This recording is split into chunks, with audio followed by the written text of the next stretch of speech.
옆에 있는 분들 보시면 할 말을 하셔야죠. 무슨 말 하셔야 됩니까? 예수님께서 부활하셨습니다. 네, 예수님께서 부활하셨습니다. 제가 왜 계속 하냐면 이 부활의 신앙이 우리의 삶에 지속적으로 나타나고 고백되어져야 할 신앙이기 때문에 그렇습니다. 여러분, 신앙생활이 단순히 축복만을 바라는 것이 아님을, 그리고 내가 원하는 것을 얻기 위한 수단이 아님을 우리는 잘 알고 있습니다. 그런데도 우리의 마음 깊은 곳에는 언제나 하나님으로부터 복을 받기 원하고 기복적인 그러한 기대와 마음이 우리 가운데 항상 있다라는 것이죠. 그래서인지는 몰라도 교회를 다니고 하나님을 믿으면서도 우리의 삶의 현장에서 여전히 우리는 영적인 빈곤함을 누리고 또 작은 풍랑에도 쉽게 흔들리는 돛담배와 같은 위태로운 삶을 살아가고 있는 것이 솔직한 우리의 현실의 모습은 아닐까 생각해 보게 되었습니다. 그러나 에베소서는 오늘 사도 바울은 이 에베소서를 통하여서 이러한 삶을 살아가는 에베소 교회와 성도들에게, 아니 우리에게 놀라운 선언을 하고 있습니다. 그 선언이 무엇이었습니까? 우리는 하늘에 속한 모든 신령한 복을 누리는 자들이며 그 복을 이미 소유한 자들이다. 하나님의 원대한 꿈과 비전을 이루기 위하여서 하나님께서 이 땅에 영광스러운 교회의 사명을 주시고 그 사명을 감당하는 존재들이다 라는 이 놀라운 선언을 앞에서 했습니다. 이런 이유로 많은 사람들이 이 에베소서를 가리켜서 성도의 은행이다, 영적인 저금 통장이다, 성경의 금고다라고 부릅니다. 여러분, 에베소서의 말씀을 주일에 한 번 듣고 그냥 흘려보내서는 절대로 안 됩니다. 여러분의 마음과 또한 여러분의 시간과 여러분의 모든 것을 들여서 이 에베소서를 읽고 묵상하며 살아야 합니다. 이 에베소서를 읽고 묵상할 때에 여러분의 삶 가운데 갈급한 영혼들에게는 마르지 아니하는 샘물과 같이, 그리고 우리가 생각하는 그 상상 이상의 은혜와 축복을 이 에베소서를 통하여서 여러분들은 맛보게 될 것입니다. 여러분, 내가 채운 금고, 내가 채운 그 저금 통장을 여는 것과 하나님께서 채우신 통장, 하나님께서 채워 놓으신 그 금고를 여는 그 풍성함, 어떤 것이 더 기대가 됩니까?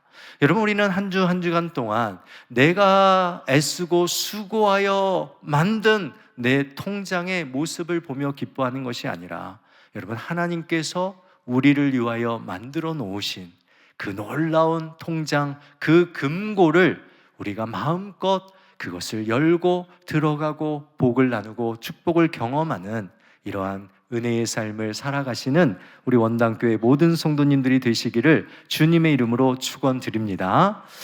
사도 바울은 에베소서에서 두 번의 기도를 드립니다. 첫 번째 기도는 에베소서 1장에서 어떤 기도를 드렸습니까? 하늘에 속한 모든 신령한 복을 에베소 교회와 성도들이 누리기를 원하는 마음으로 기도를 드렸습니다. 또한 오늘 본문에서 사도 바울은 두 번째 기도를 드리고 있는데, 우리가 지난주 두 번을 살펴보았던 것처럼 교회의 영광스러운 사명에 대한 이야기를 마치고 사도 바울은 이제 교회의 영광스러운 사명을 감당하기 위한 영적 강건함과 충만함을 위한 기도를 오늘 본문에서 하고 있습니다.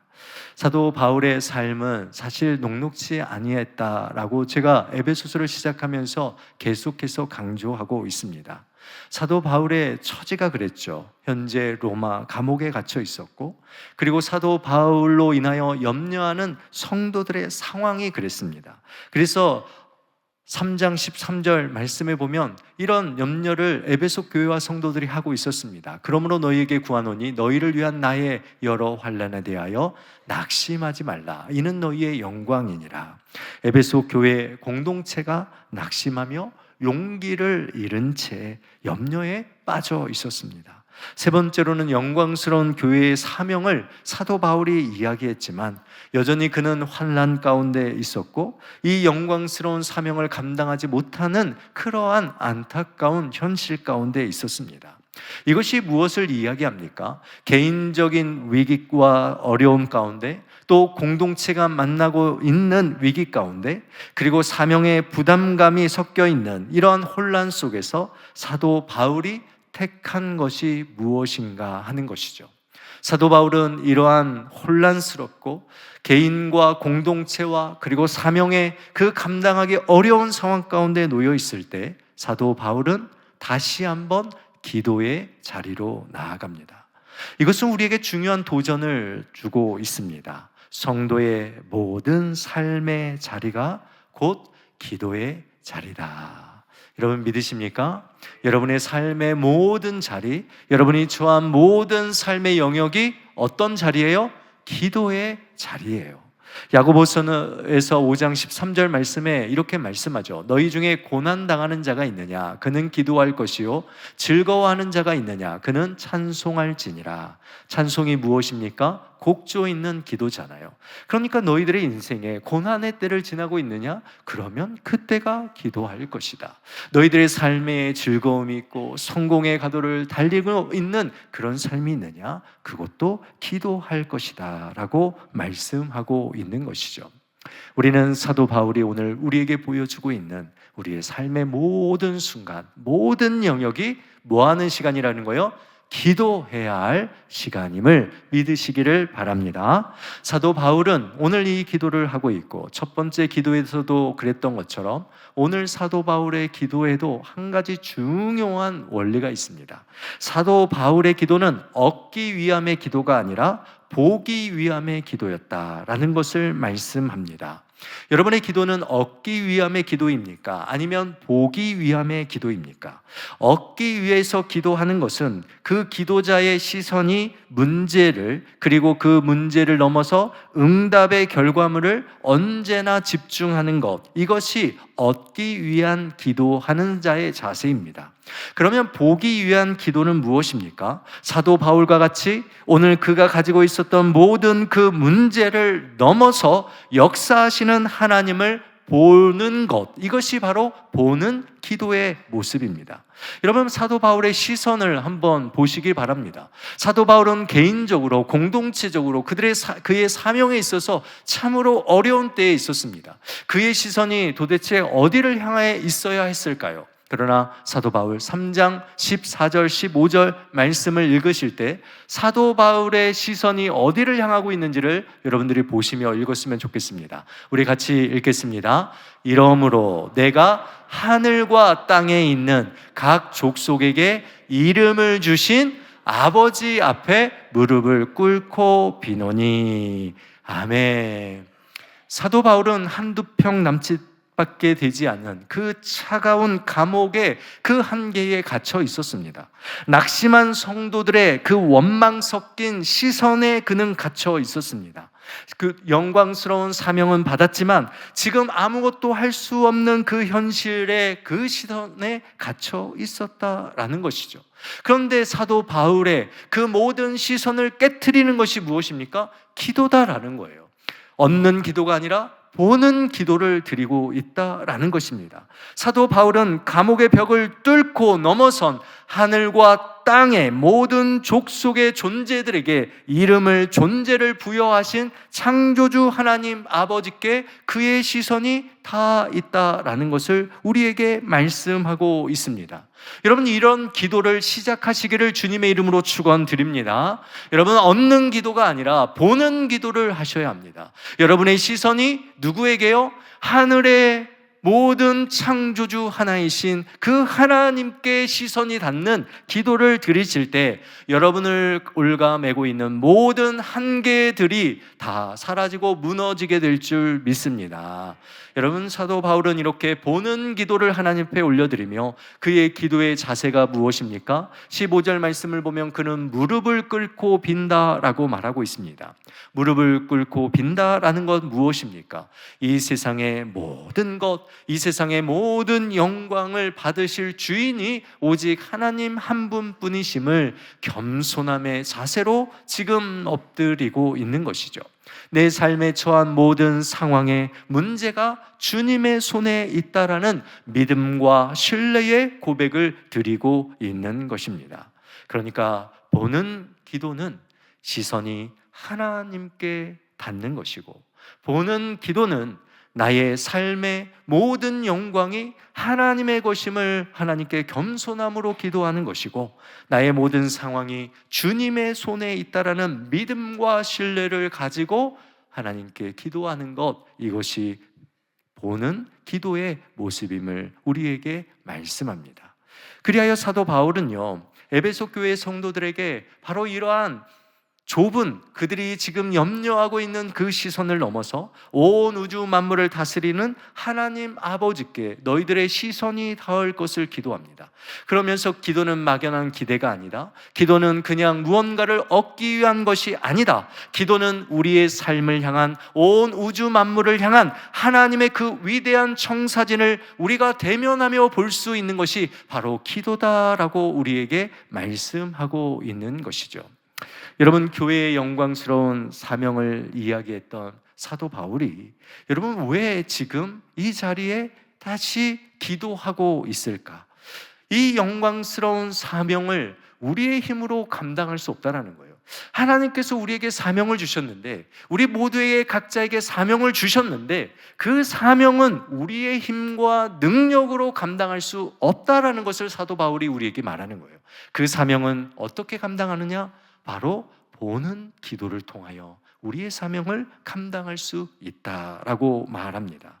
그래서 사도 바울은 이제 에베소 교회와 성도들을 향하여서 교회의 영광스러운 사명을 위한 기도를 드리고 있습니다. 첫 번째로 이렇게 기도합니다. 우리의 속사람을 능력으로 강건하게 해 주시옵소서라고 기도합니다. 우리 16절 말씀 같이 읽어보겠습니다. 그의 영광의 풍성함을 따라 그의 성령으로 말미암아 너희 속사람을 능력으로 강건하게 하시오며. 아멘. 사도 바울의 가장 첫 번째 기도가 무엇입니까? 너희들의 속사람을 능력으로 강건하게 해달라고 기도합니다. 우리의 기도는 무엇이 가장 우선되어집니까? 외적인 조건에 머물러 있습니다. 더 많은 물질, 더 나은 건강, 자녀의 형통함과 같은 겉사람의 복을 구하는 것이 우리의 기도의 모습이죠. 우리는 겉모습이 바뀌면, 우리의 기도의 응답이 바뀌면 나의 속사람도 저절로 바뀔 것이고 성숙해질 것이라는 착각에 빠지곤 합니다. 다른 사람보다 더 많이 소유하기를 원하고 기도하고, 더 다른 사람보다 가진 것이 적었을 땐 하나님께 원망하며 비교합니다. 지금 어려움에 처한 일들에 대해서는 자신이 희생양인 것처럼 언제나 타인을 탓하며 원망하며 살아가는 우리의 모습들이 있다라는 것이죠. 심리학에 보면 내면 아이라는 개념을 여러분 한 번쯤은 들어보셨을 것입니다. 어린 시절의 상처와 결핍이 무의식 속에 남아서 성인이 되었어도 겉으로는 성인이지만 아이의 내면의 어린 아이와 같은 그러한 모습이 겉모습으로 나타나는 그러한 상태를 뜻합니다. 여러분, 이 내면 아이라는 이 개념을 보시면 외형적인 성장과 내면적인 성숙이 다를 수 있다는 것을 우리에게 설명하는 거예요. 겉모습의 성장이 내면을 바꾸지 못한다는 것을 우리에게도 또 얘기합니다. 오히려 내면의 상태가 우리의 겉모습의 삶의 전체에 영향을 끼친다라는 것을 증명하는 것이 바로 이 내면 아이라는 개념이죠. 그러나 오늘 바울이 말하고 있는 속사람이라는 것은, 이것은 단순히 심리학에서 말하는 개념이 아니라 영적인 개념을 포함하고 있습니다. 내면 아이가 과거의 상처, 그 과거의 어린 아이의 그 모습대에 상처받았던 그것을 돌보고 상처받은 자아를 치유하는 것에 집중하는 것이라면, 여러분, 속사람은 우리 안에 성령의 능력으로 거듭난 존재이고, 그 거듭난 존재에 우리 예수 그리스도께서 그와 함께 거하시는, 그리하여 성장과 성숙으로 새로워진 존재가 바로 속사람이다라는 개념입니다. 그래서 우리는 이 속사람의 이 강건함, 우리 내면의 강건함을 우리는 사모합니다.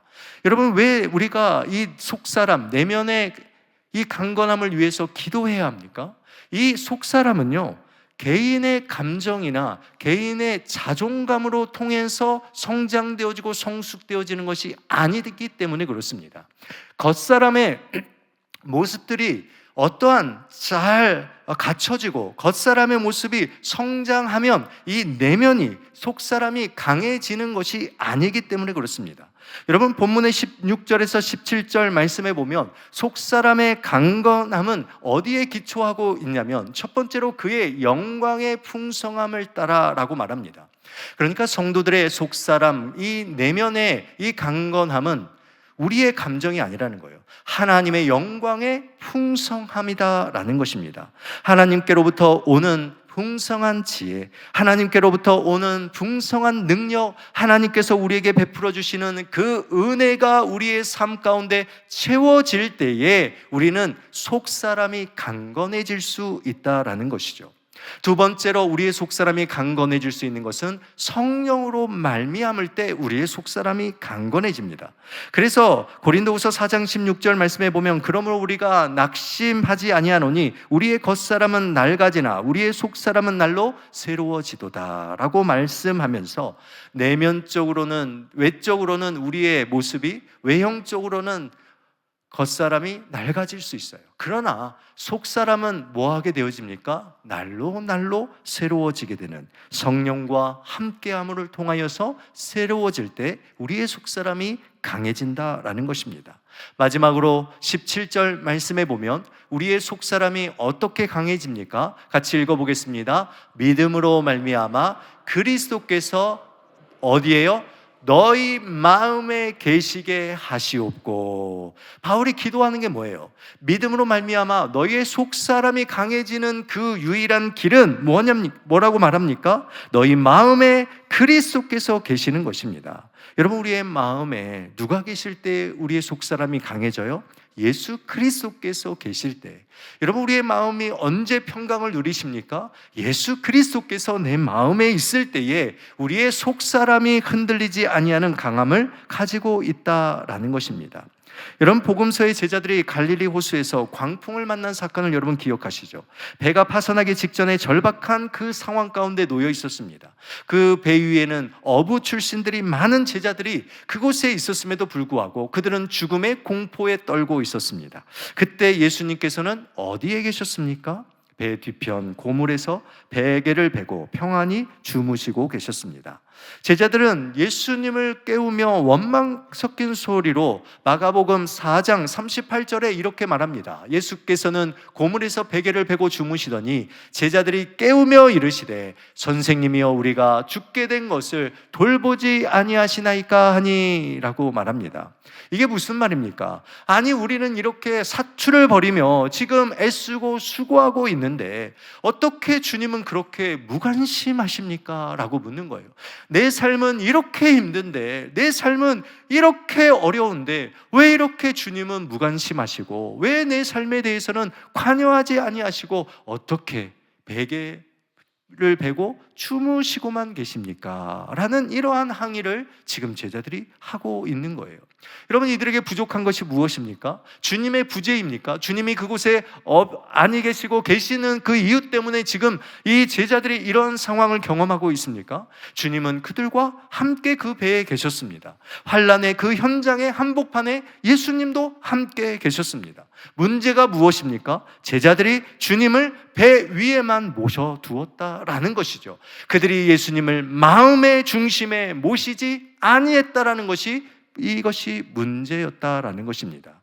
풍랑을 잠잠하게 하신 주님께서 그 제자들에게 말씀하십니다. 어찌하여 이렇게 무서워하느냐? 너희가 어찌 믿음이 없느냐라고 그들을 책망하십니다.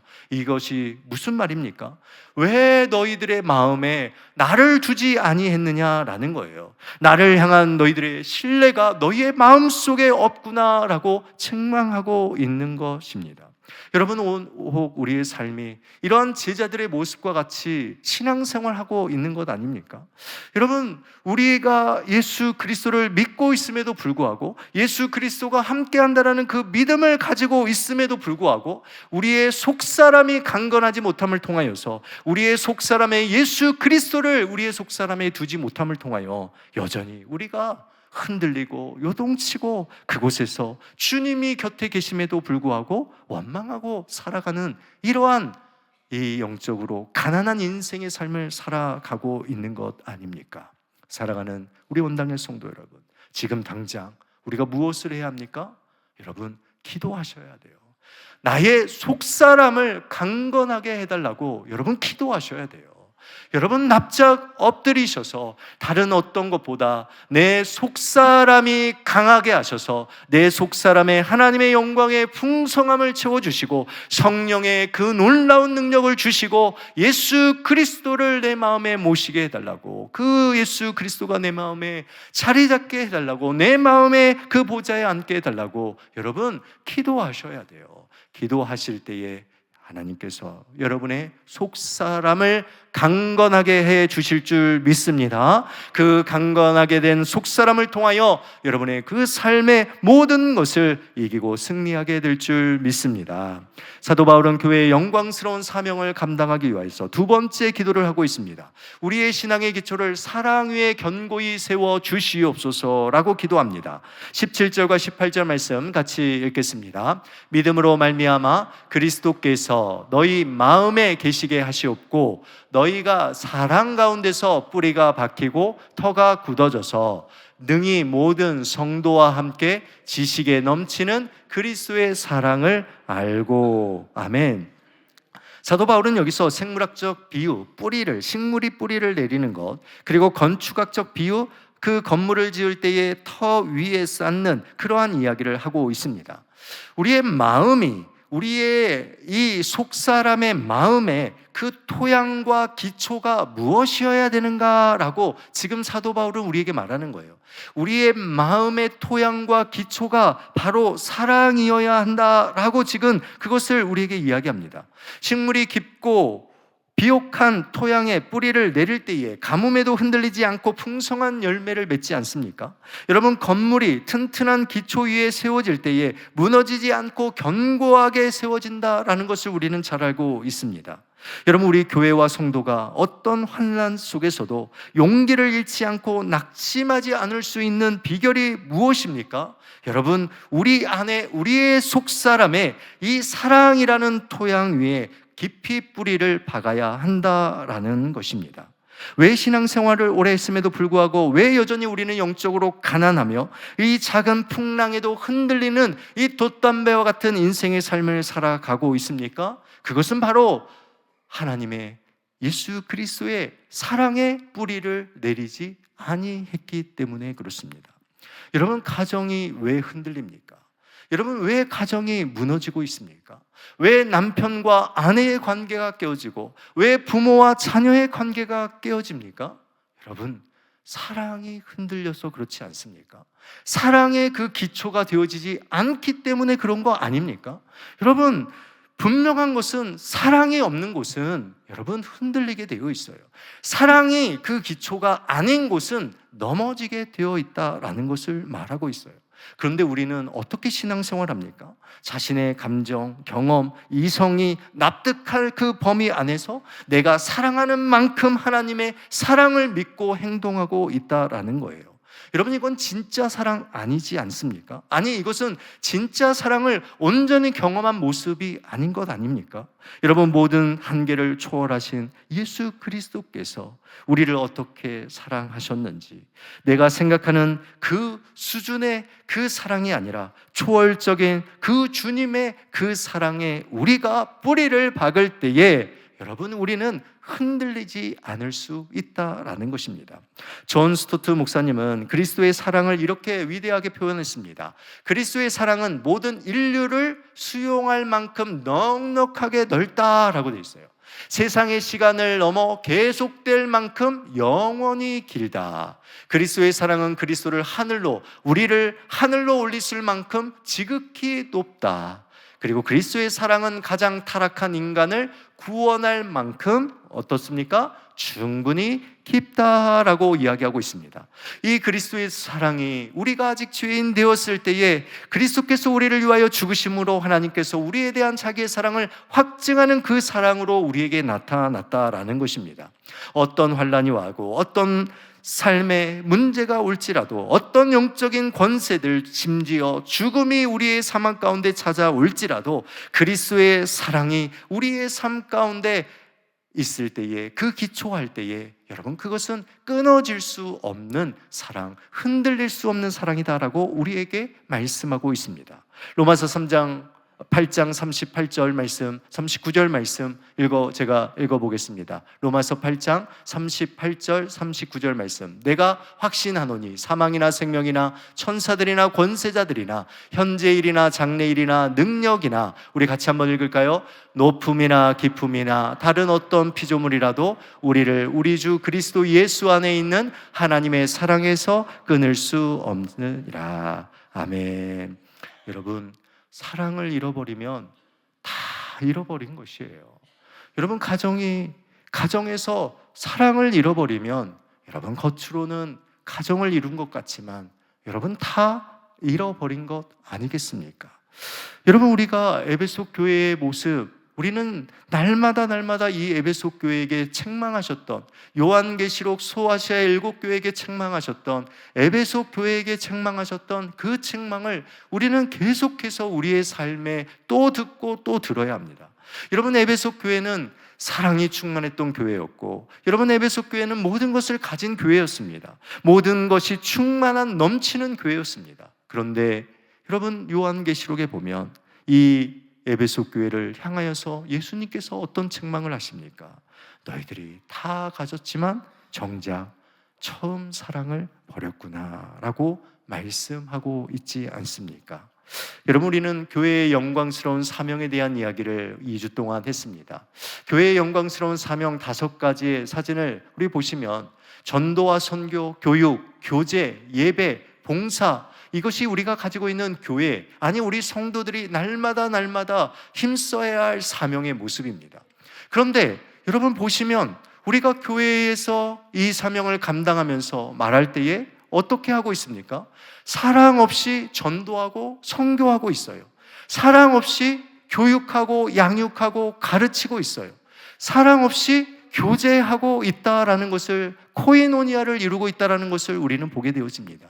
여러분, 사랑 없이 하나님 앞에 예배하고 사랑 없이 나아가고 있음을 우리에게 말씀하고 있습니다.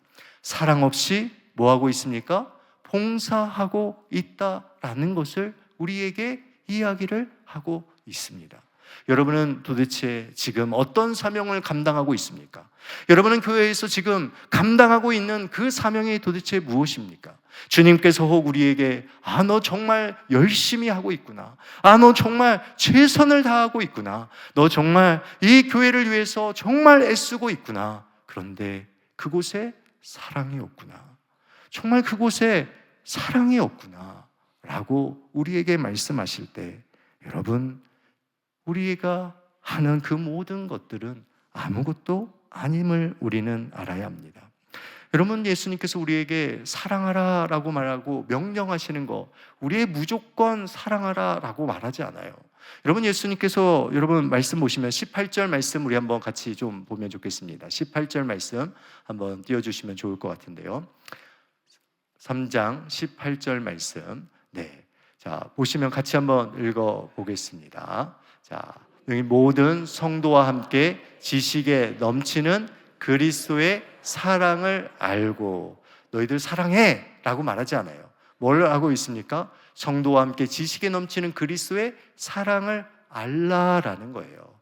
여러분, 안다라는 거, 깨닫고 그것을 경험하는, 친밀함으로 경험하는 것이 알다라는 거예요. 어떤 사랑을 알라라는 거예요? 19절 말씀도 한번 보십시오. 19절 말씀 한번 보도록 하겠습니다. 19절, 그 너비와 길이와 높이와 깊이가 어떠함을 뭐 하라는 거예요? 깨달아. 그러니까 주님께서 여러분에게 뭘 위해서 기도하라고 말하냐면 내가 지금 당장 사랑해라 라는 게 아니에요. 여러분에게 베풀어 주신 이 초월적인 그리스도의 사랑을 그 주님의 초월적이고 그 주님의 그 놀라운 그 사랑의 너비와 길이와 높이와 깊이가 어떠한지 주님 제가 깨닫게 해 주시옵소서라고 기도하셔야 한다라는 거예요. 그 기도로 나아갈 때 우리 주님께서 여러분을 통하여 일하여 주실 줄 믿습니다. 여러분, 세 번째로 사도 바울은 세 번째 기도를 하고 있습니다. 우리에게 하나님의 모든 충만하신 것으로 충만하게 해 주시기를 기도합니다. 19절 말씀 우리 같이 다시 한번 읽어보겠습니다. 읽겠습니다. 그 너비와 길이와 높이와 깊이가 어떠함을 깨달아 하나님의 모든 충만하신 것으로 너희에게 충만하게 하시기를 구하노라. 아멘. 여기서 하나님의 충만하게 하시기를 구하노라 라고 되어 있는데, 이 개역 개정의 성경에 보면 하나님의 충만으로 우리를 채운다라는 표현이 나옵니다. 하나님의 충만으로 우리를 채운다라는 것은 우리에게 속사람이 비어 있는데 하나님께서 하나 둘씩 우리의 속사람을 채워서 우리를 충만케 하신다라는 그러한 의미를 담고 있죠. 그런데 다른 번역본, 원문에 충실한 다른 번역본을 보면 이렇게 해석이 돼요. 하나님의 충만함에 이르기까지 채워진다라는 거예요. 그러니까 우리의 삶의 속사람에 하나님의 충만이 하나하나 채워져 가는 게 아니라 뭐냐면 하나님의 충만의 함에 이르기까지 우리가 뭐 하는 거예요? 충만할 수 있는 그러한 놀라운 존재다라는 것을 이야기를 하는 거예요. 여러분, 우리가 아무것도 아닌데 하나하나 채워가서 하나님의 충만에 도달하는 존재가 아니라, 여러분, 우리는 생각해 보세요. 하나님의 충만함에 이르기까지 나아갈 수 있는 그런 존재로 우리 하나님께서 우리를 세워주셨다라는 거예요.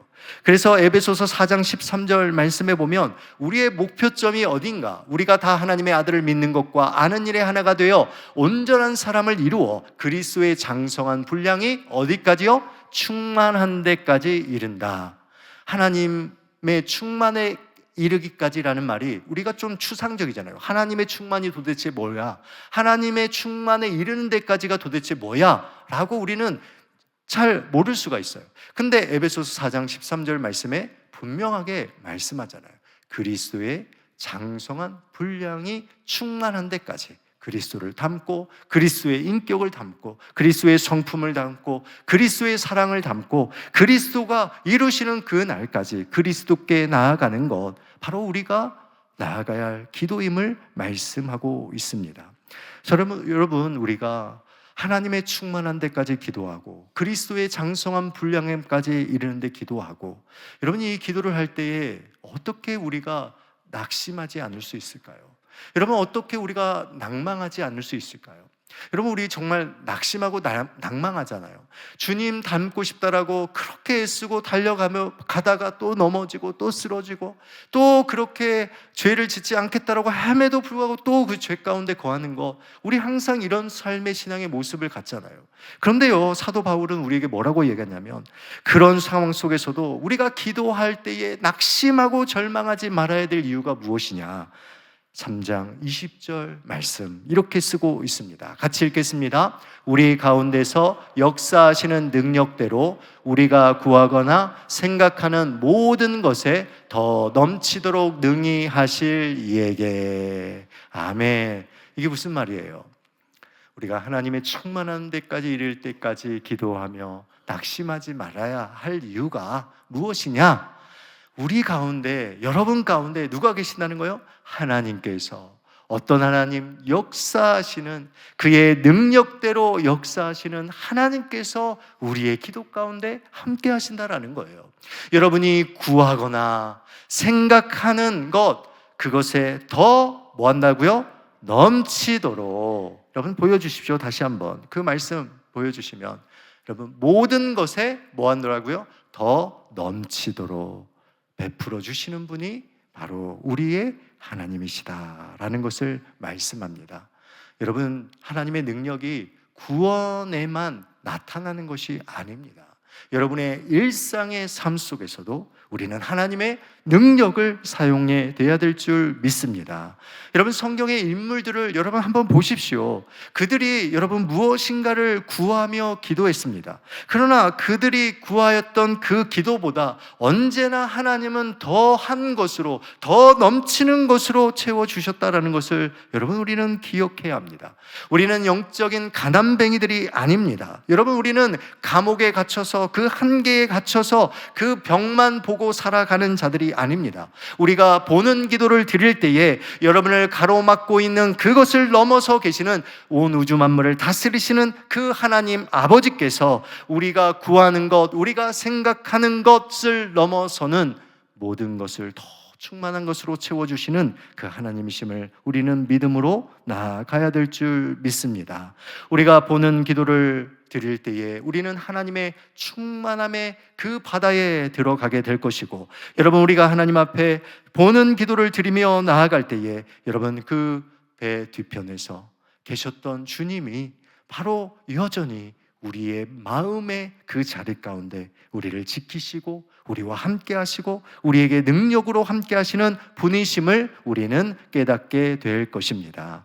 여러분, 우리의 속사람을 위해서 기도하시기를 주님의 이름으로 축원드립니다. 여러분의 모든 일들이 그 사랑의, 주님의 사랑에 기초하기를 여러분 기도하시기를 바랍니다. 여러분, 하나님의 충만에 이르기까지 여러분 하나님의 어떠한 분이신지를 믿고 포기하지 말고 기도의 자리로 나아가시기를 주님의 이름으로 축원드립니다. 여러분, 우리의 속사람이 강해질 때 여러분 한번 보십시오. 성경, 우리의 일상, 우리의 현재의 주변에 속사람이 강한 사람들을 보십시오. 그 사람들의 모습 가운데 여러분 수많은 문제와 어려움과 그 풍랑이 다가온다고 할지라도 여러분 그들이 그곳에서 넘어집니까? 아니요. 혹 넘어지고 주춤할 수 있지만 그 풍랑이 무엇이 되어집니까? 하나님의 영광, 하나님의 충만에 이르는 데까지 그들을 인도하는 순풍의 모습으로 바뀐다라는 것을 우리는 기억하셔야 합니다. 여러분, 이러한 삶을 우리가 살아가고 하나님 앞에 나아가야 될 줄 믿습니다. 제가 그래서 이 오늘 말씀을 가지고 지난번에 첫 번째 기도에도 기도의 모습을 나눴던 것처럼 이 두 번째 교회의 영광스러운 사명을 위한 기도문을 한번 성경 구절을 통해서 써봤습니다. 한번 우리 이 말씀을 한번 우리 같이 읽어보겠습니다. 같이 읽겠습니다.